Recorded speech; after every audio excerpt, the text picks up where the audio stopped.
তুমি কোন আব্বাস? তুমি আসছো এখানে মামলা করতে? গুনার টাইম নাই, ভদ্র হতে শিখুন। আমরা সভ্য সমাজে বসবাস করি, অসভ্য আচরণ করবেন না। অসভ্য আচরণ যদি করেন, কিভাবে আপনাকে সভ্য করতে হয়, আপনাদেরকে সভ্য করতে হয়, এটা আমাদের ভালো করে জানা আছে। এই যে আমার নামে আজকে একটা মামলা হলো, মানহানির মামলা। ওই ব্যক্তি চাঁদাবাজি করে, সন্ত্রাসী করে। এমন লোকের কোনো মান থাকতে পারে না, যার মান আছে তারই তো মানহানি হয়। মামলা করেছে আরেকজনকে দিয়ে, গোপনে গিয়ে হলো সাক্ষী হিসাবে উপস্থিত হয়েছে। এগুলাকে আমরা বলবো গুপ্ত। আপনি ঢাকা হাটে ফেল করেছেন, লিখে রাখুন জনাব আব্বাস। আপনাকে তারেক জিয়া এসে রক্ষা করেছে।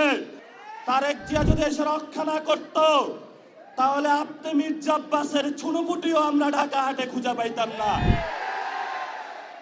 হালে পানি আছে, এখনো বেঁচে থাকার সুযোগ আছে। ভদ্র হন, ভদ্র হতে শিখুন।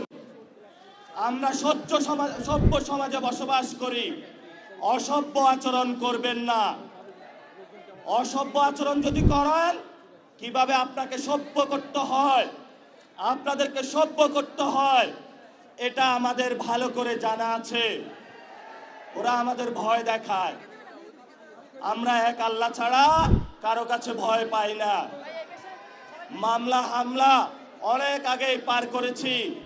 শেখ হাসিনার আমলে রিমান্ডে নিয়ে আমাকে মাথা নিচের দিকে দিয়ে, পা উপর দিকে দিয়ে সারা রাত নির্যাতন করেছিল। কখনো আপোষ করার চেষ্টা করি নাই।